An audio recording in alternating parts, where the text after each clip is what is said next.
தபோவனம் அத்தியாயம் 11. நேசிக்கும் Sai Mata. Love is my form, truth is my breath. அன்பே எனது வடிவம், சத்தியமே எனது மூச்சு.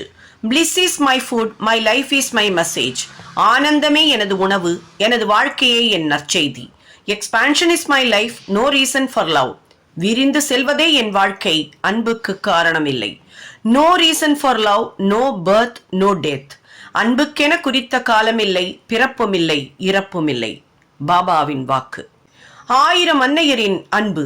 பகவான் ஸ்ரீ சத்யசாய் பாபா அளவற்ற மதிப்பு கொண்ட தன் நேரத்தில் 3/4 பகுதியை மாணவர்களுக்காகவே செலவிடுகிறார். சமுதாயத்தின் எதிர்காலம் இந்த கள்ளம் கபடமற்ற தெளிந்த இதயம் உள்ள குழந்தைகளையே முழுமையாக சார்ந்துள்ளது என்பது அவர் கருத்து. அனைத்து அன்பையும் அவர் மேல் பொழிகிறார். அவர்களிடம் கூறுகிறார், உங்களுக்குள் என்னை பாருங்கள், உங்களுக்குள் நான் என்னையே பார்த்துக் கொள்கிறேன். நீங்களே எனது வாழ்வு, எனது மூச்சு, எனது ஜீவன். நீங்களே அனைத்தும். நீங்கள் ஒவ்வொருவரும் எனது வடிவம். உங்களை நான் நேசிக்கும் செயலில் நான் என்னையே நேசித்துக் கொள்கிறேன். உங்களை நீங்கள் நேசித்துக் கொள்ளும் போது நீங்கள் என்னை தான் நேசிக்கிறீர்கள். பகவானுக்கு மனவேதனை. பகவான் அவரது மாணவர்களுடன் பிருந்தாவனத்தில் இருந்தார். அவர் கூறினார், நான் இங்கிருக்கும் போது உங்கள் கவனம் சிதறுகிறது. நீங்கள் ஒழுங்காக படிப்பதில்லை. நான் பர்த்திக்கு சென்று விட்டால் நீங்கள் இங்கே ஒழுங்காக படிப்பீர்கள். நாளை காலை 8:30 மணிக்கு நான் பர்த்திக்கு செல்கிறேன் என்றார். மாணவர்கள் அவர் கால்களை தொட்டு கும்பிட்டு வேண்டினார்கள். சுவாமி, தயவு செய்து இங்கேயே இருங்கள். நாங்கள் நன்றாக படிப்போம். ஆனால் சுவாமி விலகிச் செல்ல வேண்டும் என்று பிடிவாதமாக இருந்தார். உங்கள் பெற்றோர் என் பொறுப்பில் உங்களை வைத்திருக்கிறார்கள். நீங்கள் படிக்காமல் என்னை சுற்றி ஓடிக்கொண்டிருப்பதை நான் எப்படி பார்த்து கொண்டு சும்மா இருக்க முடியும்? நான் நாளைக்கு செல்ல வேண்டும் என்றார் தீர்மானமாக. மறுநாள் திங்கட்கிழமை காலை 8:30 மணிக்கு திரைக்கு முன்னால் பாபாவின் வெள்ளை கார் தயாராக இருந்தது. மாணவர்கள் மன துன்பத்துடன் முகத்தில் வேதனையுடனும் அங்கு நின்றிருந்தார்கள். சுவாமி தான் தங்கும் இடத்தின் மேல் மாடியிலிருந்து கீழே இறங்கி வந்தார். மாணவர்கள் பணிந்து பிரார்த்தனை செய்தார்கள், கெஞ்சினார்கள். ஆனால் ஒன்றும் பலிக்கவில்லை. சுவாமி தன் காரின் இருக்கையில் அமர்ந்து அந்த இடத்தை விட்டு அகன்றார். இதயம் கனக்க மாணவர்கள் ஹாஸ்டலில் இருந்த தம் அறைகளுக்கு சென்றனர். அவர்கள் மனது முழுவதிலும் சுவாமி நிறைந்திருந்தார். அவர்கள் என்ன படித்தாலும் அது தலையில் ஏறவில்லை. சுவாமி இல்லாததால் சூழ்நிலை முழுவதும் ஒளி இழந்து, நிறமிழந்து, உயிரற்று, அமைதியற்று, இருண்டு, நிசப்தமாக இருந்தது. ஒவ்வொரு மாணவனும் தனது அறைக்கு நேரே சென்று சப்தமில்லாமல் முடங்கியிருந்தான். ஒரு சொல்லுமில்லை, இருண்ட கனம்தான் இருந்தது. 15 நிமிடங்கள் தான் இவ்வாறு கழிந்திருந்தன. திடீரென்று ஒரு மாணவன், சுவாமி திரும்பி விட்டார், சுவாமி திரும்பி விட்டார் என்று சத்தமிட்டான். மற்ற மாணவர்கள் அவன் ஏதோ பிரமையில் பேசுகிறான் என்று நினைத்தார்கள். கார் திரும்பி வருவதான கற்பனையில் பிறரை விட அவன் அதிகம் ஆழ்ந்திருக்கிறான் என்று எண்ணினார்கள். ஒரு சில ஆர்வமுள்ள பையன்கள் ஜன்னல் வழியாக எட்டி பார்த்தார்கள். அட, உண்மைதான், சுவாமியின் கார் ஆசிரமத்திற்குள் வந்து கொண்டிருக்கிறது. 2 மாணவர்கள் அதன் பின்னால் ஓடி வந்து கொண்டிருக்கிறார்கள். அதுபோதும் அனைத்து மாணவர்களும் மான்கள் இறக்கை கட்டி கொண்டது போல துள்ளி பறந்தோடினர். சுவாமி காரில் இருந்து கீழே இறங்கிய நேரத்தில் மாணவர்கள் அனைவரும் அதனை சுற்றி நின்றனர். அதிசயமும் மகிழ்ச்சியும் அவர்கள் தொண்டையை அடைத்தன. சுவாமி உள்ளே நுழைந்து படிக்கட்டுகள் வழியாக மேலே சென்றபோது வாய் பேசாமல் நின்று கொண்டிருந்தார்கள். என்ன நடந்தது? சுவாமி ஏன் திரும்பி வந்தார்? யாருக்கும் புரியவில்லை. பிறகு சுவாமி அவர்களிடம் பேசினார். நான் செல்கிறேன் என்று சொன்னது மிகுந்த குழப்பத்தையும் மனசங்கடங்களையும் உருவாக்கிவிட்டது. அனைத்தும் தலை கீழாக மாறிவிட்டன. இந்த கலவரத்தில் நான் சாவியை எடுத்துச் செல்ல மறந்துவிட்டேன். அவற்றை எடுத்துக்கொள்ளதான் திரும்ப வந்தேன். இது என்ன புதுமை? சுவாமி சாவியை மறந்து செல்வதா? குழந்தைகளின் இதயங்கள் உணர்ச்சியாலும் அளவற்ற மகிழ்ச்சியாலும் நிறைந்தன. ஈரம் இல்லாத கண் அங்கு எதுவும் இல்லை. எல்லா இடத்திலும் அமைதி நிலவியது. திடீரென்று ஒரு பயம். சுவாமி நிஜமாகவே சாவிகளை எடுத்துக்கொண்டு சென்று விட்டால்? ஒரு மாணவன் தயங்கி தயங்கி கேட்டான். சுவாமி காரில் இருந்து எடுத்து வைக்கவா? சுவாமி கோபத்தை வெளிக்காட்டி, அது பொய்க்கோபம் என்பதை அனைவரும் அறிந்தனர். இல்லை, இன்று மாலை கிளம்புகிறேன். மதிநுட்பமுள்ள அந்த மாணவர்கள் சுவாமியின் முகத்தை தேடி கோபத்தின் பின் ஒளிந்திருக்கும் புன்முறுவலை கண்டுகொண்டனர். உடனே அனைவரும் ஒரே குரலில், சுவாமி, சுவாமி, தயவு செய்து இங்கேயே இருங்கள் சுவாமி. சுவாமி அவர்களை நோக்கி கூறினார், பாருங்கள், உங்கள் உள்ளார்ந்த நேர்மையான வெளித்தெரியும் மன துன்பம் என்னை இங்கு இழுத்து வந்தது. நான் இங்கு தங்க வேண்டும் என்று ஆசைப்பட்டால் நீங்கள் கடினமாக உழைத்து படிக்க வேண்டும். நிச்சயமாக நான் இங்கே தங்குகிறேன். சரி, உங்கள் பாடத்தை படிக்கச் செல்லுங்கள் என்றார் சுவாமி. ஆன்மீகம் என்பது கடவுளுக்காக மனவேதனைப்படுதல், கடவுளுக்காக தீவிர வேட்கை கொள்ளுதல், கடவுளை தேடும் முயற்சியில் கஷ்டங்களும் மன துன்பமும் அனுபவித்தல், இவையெல்லாம் ஆன்மீகத்தின் அவசியமான அம்சங்கள். அன்பெனும் மலர். ஒரு சமயம் சுவாமி மும்பையில் உள்ள தர்மக்ஷேத்திரத்திற்கு விஜயம் செய்தார். பாலவிகாஸ் ஆசிரியர்களும் மாணவர்களும் அவரை வரவேற்க சிறந்த ஏற்பாடுகள் செய்திருந்தனர். மாணவர்கள் சீரான வரிசையில் உட்கார்ந்திருந்தனர். ஒவ்வொருவரும் சுவாமியிடம் சமர்ப்பிக்க ஒரு ரோஜா மலரை கையில் வைத்திருந்தனர். சுவாமி வருவதை மகிழ்ச்சியுடன் எதிர்பார்த்து அவர்கள் முகங்கள் பொலிவுற்று காணப்பட்டன. அவர்களிடையே ஒரு சிறு பையன் இருந்தான். பாலவிகாஸ் நிறுவனத்தில் முறையாக சேர இயலாத சிறுவன். இருந்தாலும் அவன் மற்றவர்களுடன் தவறாது வகுப்புகளுக்கு சென்று கொண்டிருந்தான். அவன் பல ஸ்லோகங்களை மனனம் செய்திருந்தான். அவன் மிகவும் சிறியவனாக இருந்ததால் அவனை முதல் வரிசையில் உட்கார்த்தி வைக்க இயலவில்லை. ஆசிரியர் அவனை பின் வரிசையில் உட்கார்த்தி வைத்தார். அவன் கையில் ரோஜா மலர் கொடுக்கப்படவில்லை. இவ்வாறுதான் வேறுபடுத்தப்பட்டது. அவனுக்கு துன்பத்தை கொடுத்தது என்பது அவனது தொங்கிய முகத்திலிருந்தே தெரிந்தது. பிறரை போல தானும் ஒரு மலரை சுவாமிக்கு சமர்ப்பிக்க வேண்டும் என்று அவன் மிகவும் ஆசைப்பட்டான். ஆனால் யாரும் அவனுக்கு ஒரு மலரும் தரவில்லை. சுவாமி குறித்த நேரத்திற்கு வந்து சேர்ந்தார். அவர் மலர்களை கையில் வைத்திருந்த பையன்களின் வரிசையில் வழியாக நடந்து வந்தார். அவர் மென்மையாக அவருக்கு சமர்ப்பிக்கப்பட்ட ஒவ்வொரு மலரையும் தொட்டு ஒவ்வொரு மாணவனையும் ஆசிர்வதித்தார். அந்த சிறு பையன் சுவாமி மெதுவாக நடந்து வரும்போது அவரது ஒவ்வொரு நடையினையும் ஒவ்வொரு சைகையினையும் கவனமாக பார்த்து கொண்டே இருந்தான். அவன் மெதுவாக நுழைந்து முதல் வரிசையில் உட்கார்ந்து விட்டான். சுவாமி அப்போது அவன் அருகில் வந்து கொண்டிருந்தார். அந்த கணத்தில் அந்த சிறுவன் தனக்கெதிரே ஒரு புல்லின் பூவை காண நேரிட்டது. அதை உடனே பறித்து நெஞ்சம் விம்ம கையில் வைத்துக் கொண்டிருந்தான். சுவாமி அவனுக்கு நேரே வந்தபோது அவன் தன் சின்னஞ்சிறு கைகளை உயர்த்தி அன்பு நிறைந்த மனதுடன் மலரை, ஆனால் வித்தியாசமானதொன்றை பகவானுக்கு சமர்ப்பித்தான். சுவாமி இனிமையாக சிரித்து சிறுவனிடமிருந்து சமர்ப்பித்த எளிய பொருளை ஏற்றுக்கொண்டு சிறுவனின் பிஞ்சு விரல்களை அழுத்தினார். சிறுவனின் அன்பு செய்கையினை பாராட்டும் வகையில் சுவாமி அவனை அன்புடன் தட்டி கொடுத்து அவனுடன் சில வார்த்தைகள் பேசினார். சுவாமி பிறர் கொடுத்து அழகிய மலர்களை வெறுமே தொட்டார். இந்த சிறு பையன் அன்புடன் அளித்த புல்லின் பூவை கையில் சுமந்து சென்றார். அதற்கு பின் நடைபெற்ற ஆலோசனை கூட்டங்கள் 3 மணி நேரங்கள் நீடித்தன. அவை முடிந்த பின் சுவாமி வெளியே வந்து அங்கு கூடியிருந்த அனைவரையும் ஆசிர்வதித்தார். ஆனால் அன்புடன் தந்த அந்த புல்லின் பூ சுவாமியின் கையில் 3 மணி நேரத்திற்கு முன் இருந்தது போலவே புத்தம் புதியதாக இருந்தது. பகவான் ஸ்ரீ சத்யசாயி ஒவ்வொரு பக்தனின் இதயத்தின் ஆழத்தில் புதைந்திருக்கும் தாபத்தையும் துன்பத்தையும் கவனித்து அவற்றை தீர்க்கிறார் என்பது உண்மையல்லவா? எனக்காக ஒரு சொட்டு கண்ணீர் விடு. இது 1976 நடந்தது. சுவாமி பிருந்தாவனில் இருந்தார். பல என்ஜினியர்கள் சில கட்டிட திட்டங்களை கையில் வைத்துக் கொண்டு அங்கும் இங்கும் சென்று கொண்டிருந்தனர். ஸ்ரீ சத்யசாயி அங்கு கூடியிருந்தவர்களுக்கு தரிசனம் கொடுக்க வந்தார். அவரை சுற்றி கூடியிருந்த மாணவர்களை பார்த்து அவர் கூறினார், டியர் பாய்ஸ், நான் உங்களுக்காக ஒரு ஹாஸ்டல் கட்ட ஏற்பாடு செய்திருக்கிறேன். அது வசதியான அறைகள் கொண்டதாக இருக்கும். நமது கல்லூரி கட்டிடத்தின் பின்புறத்திலிருந்து சிறிது தூரத்தில் இருக்கும். மாணவர்கள் அனைவரின் சார்பாக ஒரு பையன் கூறினான், சுவாமி, நாங்கள் இங்கு சுகமாகவும் மன நிறைவுடனும் மகிழ்ச்சியுடனும் இருக்கிறோம். புதிய ஹாஸ்டல் தேவையில்லை சுவாமி. இந்த பிருந்தாவன் தான் எங்களது இல்லம். சுவாமி விளக்கமாக கூறத் தொடங்கினார். அன்பு குழந்தைகளே, பிருந்தாவன் உங்களது வீடு என்று நீங்கள் நினைத்தால் அது சரியே, நல்லதுதான். சூழ்நிலைக்கு தகுந்தபடி உங்களை மாற்றிக்கொள்வதும் எனக்கு மகிழ்ச்சியும் திருப்தியும் தருகிறது. அதே சமயத்தில் சிறுவர்களாகிய நீங்கள் இடம் போதாமல் முடங்கி கிடப்பது கண்டு என் மனம் பொறுக்கவில்லை. உங்களுக்கு வசதி செய்து தருவது எனது கடமையல்லவா? வரும் வியாழன் அன்று புதிய ஹாஸ்டல் கட்டிடத்திற்கான அடித்தளம் போடப்படும். இவ்வாறு கூறிவிட்டு தனது தரிசனத்திற்காக காத்துக் கொண்டிருக்கும் பக்தர்களை ஆசிர்வதிக்க போர்டிகோவை கடந்து அவர்கள் கூடியிருக்கும் வெட்ட வெளியை நோக்கி சென்றார். அடுத்த 48 மணி நேரங்களுக்குள் அடித்தளம் போடும் விழா சடங்கு நடைபெற இருந்தது. இன்ஜினியர்கள் மிகவும் சுறுசுறுப்பாக வேலை செய்தார்கள். ஆனால் மாணவர்களுக்கு இது பிடிக்கவில்லை. அவர்களுக்கு என்ன செய்வதென்றே புரியவில்லை. அடுத்த நாள் பாபா ஹாஸ்டலுக்கு வந்தபோது எல்லோரிலும் சிறியவனான ஒரு பையன் பாபாவின் கையில் ஒரு கடிதத்தை தந்தான். அதை அவர் முழுவதும் படித்து அந்த சிறு பயலை பார்த்து சிரித்தார். பிறகு அவரது சிம்மாசனத்தில் உட்கார்ந்து கொண்டு வார்டனை வரச் சொல்லி அழைத்தார். வார்டன் அவர் முன் வந்தபோது சுவாமி கடிதத்தை அவரிடம் கொடுத்து அதை உரக்க படிக்கும்படி கூறினார். அதில் கீழ்கண்டவாறு எழுதியிருந்தது. அன்பு மிகுந்த சாயி அம்மா, தங்கள் மலர் பாதங்களுக்கு எங்களது பணிவான வணக்கங்கள். தங்களுக்கு எங்களிடம் ஏதேனும் வருத்தமா? தங்களுக்கு மிகவும் அருமையான அமைதியை நாங்கள் கெடுக்கிறோமா? ஒழுக்க விதிமுறைகளை மீறி கட்டுப்பாடில்லாமல் நடந்து கொள்கிறோமா?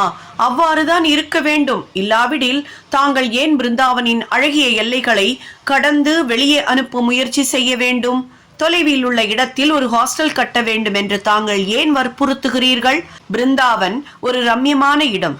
இங்குதான் நாங்கள் தங்களது இனிமையான அன்பையும் ரட்சிக்கும் அக்கறையினையும் நெருக்கமாக உணர்கிறோம்.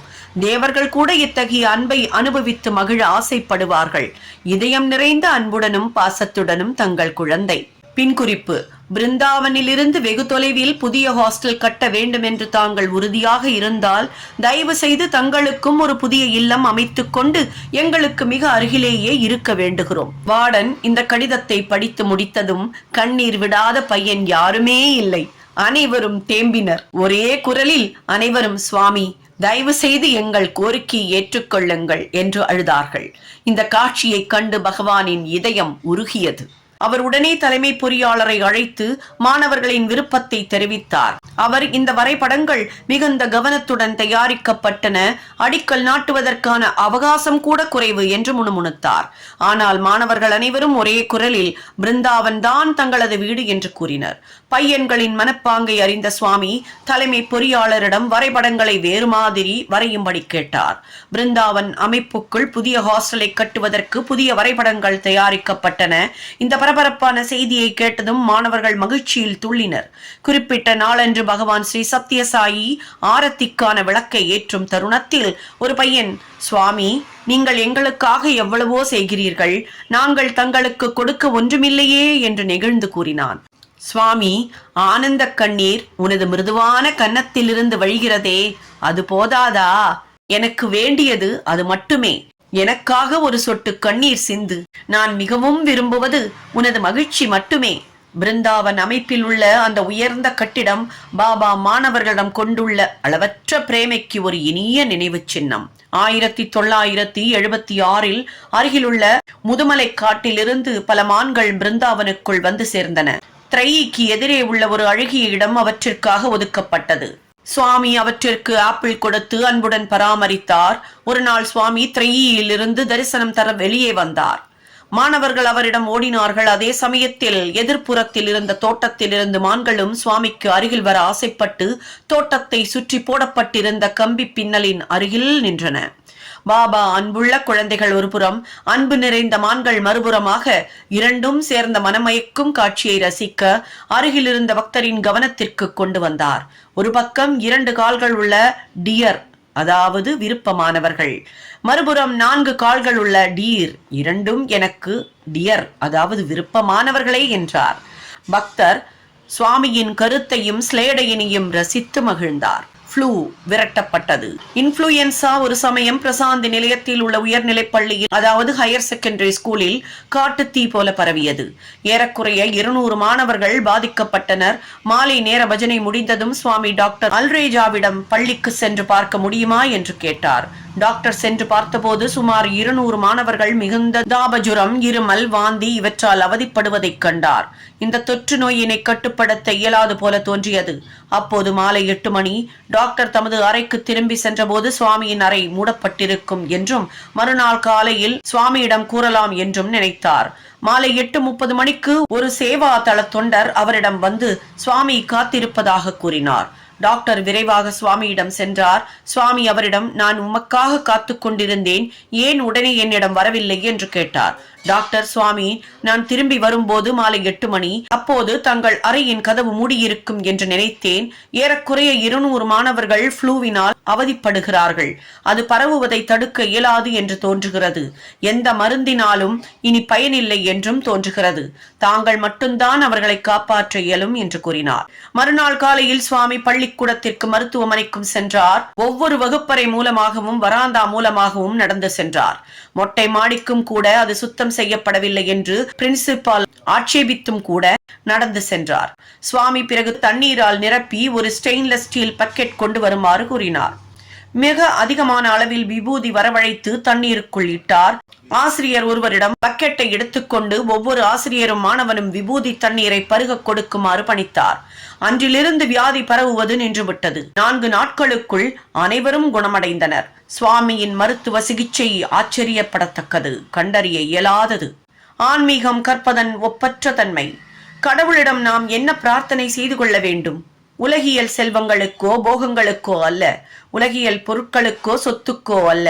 கடவுளை அடைய பெற வேண்டும் என்ற கடவுளை வேண்டிக் கொள்ள வேண்டும் என்பது மட்டுமே.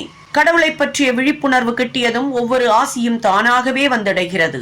எந்த துடிப்பு இறைவனுக்காக ஏங்க செய்கிறதோ அதுவே ஆன்மீக கல்வி எனப்படுகிறது. சுவாமி ஒரு தடவை யசோதா எவ்வாறு தனது குழந்தை குறும்புக்கார கிருஷ்ணனை கண்டித்தாள் என்று கூறினார். ஒரு கையில் அவள் வெண்ணெய் உருண்டையினை வைத்திருந்தாள், இன்னொரு கையை பின்புறம் ஒளித்து அதனில் ஒரு கம்பை வைத்திருந்தாள். கிருஷ்ணனை பக்கத்தில் கொண்டு வர வெண்ணெய் உருண்டையை அவனிடம் காண்பித்து அவன் அருகில் வந்ததும் அவனை பற்றி கொண்டு கம்பினால் 2 அடிகள் கொடுப்பாள். தவறு செய்யும் தன் குழந்தையை திருத்த இந்த முறையை கையாண்டாள். பகவான் ஸ்ரீ சத்யசாயி கூட இந்த விதத்தில் தான் நடந்து கொள்கிறார். திறந்த கையில் உலகியல் கல்வியை வைத்துக் கொண்டு ஆன்மீக கல்வியை மறைத்து வைத்திருக்கும் பின்கையில் வைக்கிறார். பையன்களும் பெண்களும் அவரது கல்வி நிறுவனங்களிலும் கல்லூரிகளிலும் பல்கலைக்கழகங்களிலும் அனுமதி வேண்டி ஆவலுடன் வருகிறார்கள். சுவாமி அவர்களை வரவேற்று உலகியல் கல்வியுடன் ஆன்மீக கல்வியும் சேர்த்து கற்றுத் தருகிறார். சாதாரண இளைஞன் கூட இவ்வாறு கோது நீக்கி குற்றம் களைய பெற்று பண்படுத்தப்படுகிறான். மனிதன் கால கிரமத்தில் பேரறிவு மிகுந்தவனாக மாறுகிறான். சுவாமியின் வர்ணிக்க இயலாத அன்பு இதனை சாத்தியமாக்குகிறது. பாபாவின் கல்வி நிறுவனங்களில் குழந்தைகள் விளையாட்டு கல்வியில் இருந்து முதுநிலை படிப்பு கல்வி வரை இலவசமாக கற்பிக்கப்படுகின்றனர். MBA, MFM, MTech அதாவது கம்ப்யூட்டர் இவையெல்லாம் ஸ்ரீ சத்யசாயி உயர்கல்வி கழகத்தில், அதாவது Shri Sathya Sai institute of higher learning, இது தனித்தன்மை வாய்ந்த பல்கலைக்கழகம், அதாவது டீம்டு யூனிவர்சிட்டி என்று சேர்க்கப்பட்டுள்ளன. இது தவிர இளநிலை கல்வி, கலை, விஞ்ஞானம், வணிகம் போன்றவை அடங்கியது. அதே துறைகளில் முதுநிலை கல்வியும் இந்த பல்கலைக்கழகத்தில் ஏற்படுத்தப்பட்டுள்ளன. அறிஞர் பட்ட படிப்பிற்கும் வசதிகள் உள்ளன. பெரிய சுத்தமான காற்றோட்டமான கட்டிடங்கள் கட்டப்பட்டுள்ளன. கோடிக்கணக்கில் பணம் செலவழித்து பிளானிட்டோரியம் கட்டப்பட்டுள்ளது. 2001 நவம்பர் மாதம் ஒரு புதிய இசைக்கல்லூரியும் பல்கலைக்கழக வளாகத்தில் கட்டப்பட்டுள்ளது. உலகியல் கல்விக்கான இவை ஒருபுறம் இருக்க, மறுபுறத்தில் மாணவர்கள் ஆன்மீக கல்வி கற்பதற்கு வேண்டியவற்றை சுவாமி செய்கிறார். எனது குழந்தைகள் தான் எனக்கு முழுமையான சொத்து. 1981 ஆண்டு நவம்பர் மாதம் 22ஆம் தேதி அன்று ஸ்ரீ சத்யசாயி உயர்கல்விக் கழகம் திறக்கப்பட்டது. சுவாமி மாணவர்களிடையே உரையாற்றினார். அவர் கூறினார், உலகத்திற்கான பாதுகாப்பு, அமைதி என்ற மரங்கள் வளர்வதற்கான வேரான மாணவர்கள் இருக்க வேண்டும். இந்த வேர்களுக்கு தண்ணீர் ஊற்றுவதுதான் எனது லட்சியம். மாணவர்களுக்காக எல்லா விதங்களிலும் என்னை அர்ப்பணித்துக் கொள்கிறேன். அவர்களிடம் நான் அளவற்ற நம்பிக்கை வைத்திருக்கிறேன். சாய்பாபா தன் பெயரில் என்ன சொத்துக்கள் வைத்திருக்கிறார் என்று யாரையும் கேளுங்கள். ஓ, அவருக்கு எவ்வளவோ கட்டிடங்கள் உள்ளன, எவ்வளவோ நிலங்கள் உள்ளன என்றெல்லாம் கூறுவார்கள். இந்த உடைமைகளெல்லாம் எனக்கு மிகவும் அற்பமானவை. எனது ஒரே சொத்து என் குழந்தைகள்தான். இந்த எளிய உண்மையை பலரால் புரிந்து கொள்ள முடிவதில்லை. ஒரு தாயின் அன்பை கூட கற்பனை செய்து கொள்ள இயலாத அத்தகைய துரதிருஷ்டசாலிகளால் 1000 அன்னைகளின் அன்பை ஒருங்கு சேர திரட்டி கணக்கிட இயலாதது. அளவற்ற பொறுமை ஸ்ரீ சத்யசாயின் மிக உயர்ந்த பண்பு. அவர் கூறுகிறார், கணக்கற்ற மனிதர்கள் என்னை குறை கூறுகிறார்கள். பலர் என்னை கண்டபடி பெயரிட்டு அழைக்கிறார்கள். செய்தித்தாள்களில் என்னை பற்றி ஆபாசமாகவெல்லாம் எழுதப்பட்டுள்ளன. ஆயிரக்கணக்கான துண்டு கடிதங்கள் எனக்கு விரோதமாக பிரசுரிக்கப்பட்டுள்ளன. அவற்றிற்கெல்லாம் நான் தரும் ஒரே பதில் புன்னகைதான். தர்க்கம் செய்ய இயலாத நல்லது எதுவோ அதற்கு எதிராக உள்ள கெட்ட பிரதி செயல்களே தவிர வேறல்ல. பழங்கள் மிகுந்த மரத்தின் மீதுதான் கற்கள் எறியப்படுகின்றன. சில மனிதர்கள் இயல்பாகவே சகிப்புத்தன்மை இல்லாதவர்கள், பொறாமை கொண்டவர்கள். சத்யசாயி நிறுவனங்கள் எண்ணிக்கையும் அதிகரித்து அவையும் வளரும் போது, சத்யசாயி பல்கலைக்கழகங்கள் வளரும் போது அவர்களது பொறாமையும் கணக்கற்று வளர்கிறது. இன்னும் அதிகமாக பொய் கதைகளையும் குற்றச்சாட்டுகளையும் வம்புகளையும் உருவாக்குகிறார்கள். குழந்தைகள் இத்தகைய வன்மச் செயல்களில் ஈடுபடுத்தப்படுகிறார்கள். பரமாத்ம வடிவங்களே, இந்த அற்ப புத்தியுள்ள மனிதர்கள் மட்டுமல்ல, உலகில் உள்ள அனைவரும் ஒன்று திரண்டு எனக்கு எதிராக நின்றாலும் எனக்கு ஒரு கெடுதலும் நிகழாது. எனது இதயம் எப்போதுமே தூய்மையானது. எனக்கு சுயநல இச்சை எதுவும் இல்லை. எனக்கென்று சொந்தமாக எதுவுமே இல்லை. இதுவே எனது சத்தியம். குற்றவாளிகள் தான் பயத்தால் பீடிக்கப்படுகிறார்கள். தவறு செய்யாத சிங்கம் எதற்காக அஞ்ச வேண்டும்? உலக நன்மைக்காகவே நான் அனைத்து செயல்களும் புரிகிறேன். எனது நன்மைக்காக அல்ல. என்னை பற்றிய இந்த உண்மையை நானே உணர்த்துகிறேன். ஆகவே நான் எப்போதும் ஆனந்தத்தில், இடையறாத ஆனந்தத்தில் திளைக்கிறேன் என்றார் பாபா. விளையாட்டு மிகுந்த இறைவன். 1983 சத்யசாயி கல்லூரி மாணவர்கள் பிருந்தாவனில் உள்ள கல்யாண மண்டபத்தில் ஒரு விஞ்ஞான கண்காட்சிக்கு ஏற்பாடு செய்திருந்தனர். அப்போது கவர்னராக இருந்த கோவிந்த நாராயணன் சுவாமியின் தரிசனம் பெற பிருந்தாவனுக்கு விஜயம் செய்தார். கண்காட்சியை பார்ப்பதற்கு பாபா அவரையும் கூட்டிக் கொண்டு வந்தார். கண்காட்சிக்கு மாணவர்களால் உருவாக்கப்பட்ட பல மாடல்களும் விஞ்ஞான உத்திகளும் உண்மை போன்ற வடிவங்களும் வைக்கப்பட்டிருந்தன. அவற்றில் ஒன்று எச்சரிக்கை ஒலி தரும் கருவி, அதாவது அலாம் எக்யூப்மெண்ட். ஒரு ஒலிக்கீற்று ஒரு முனையிலிருந்து மற்றொரு முனைக்கு செல்கிறது. இடையில் கை வைக்கப்பட்டால் எச்சரிக்கை ஒலி கேட்கிறது. சுவாமி சுற்றி வந்து அந்த கருவியை சென்றடையும் போது அதை தயார் செய்த மாணவன் அவரிடம், சுவாமி, தயவு செய்து இந்த இடத்தில் கையை வைக்கவும், எச்சரிக்கை ஒலி தரும் என்றான். சுவாமியும் அவ்வாறு செய்தார். ஆனால் ஒரு ஒலியும் கேட்கவில்லை. மாணவனுக்கு திகைப்பு ஏற்பட்டது. ஒரு நிமிடம், சுவாமி, ஏதோ கோளாறு இருக்கிறது, நான் சரி செய்கிறேன் என்றான். அங்கும் இங்கும் ஏதோ சரி செய்தான். 2 முனைகளுக்கும் நடுவில் தன் கையை வைத்தான். தவறாமல் எச்சரிக்கை ஒலி கேட்டது. அதிக நிச்சயத்துடன் மாணவன் சுவாமியிடம் கையை வைக்கும்படி கூறினான். சுவாமியும் அவ்வாறே செய்தார். மறுபடியும் எச்சரிக்கை ஒலி கேட்கவில்லை. மாணவனுக்கு குழப்பம் அதிகமாயிற்று. இன்னொரு முறை கவனித்து பழுதினை சீர் செய்ய வேண்டும் என்று முணுமுணுத்தான். சுவாமி அவனிடம் கூறினார், அதற்கு ரிப்பேர் தேவையில்லை. நீ யாருக்காக ஏற்பாடு செய்தாயோ அத்தகைய திருடன் நான் அல்ல. ஆகவே எச்சரிக்கை ஒலி வேலை செய்யவில்லை. அவர் நகர்ந்து சென்றார்.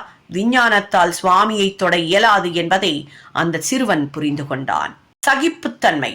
பல வருடங்களுக்கு முன்னால் புட்டபர்த்தியில் இருந்த தொடக்கப்பள்ளி மாணவர்கள் காலையில் குளிர்ந்த நீரில்தான் நீராடுவர்.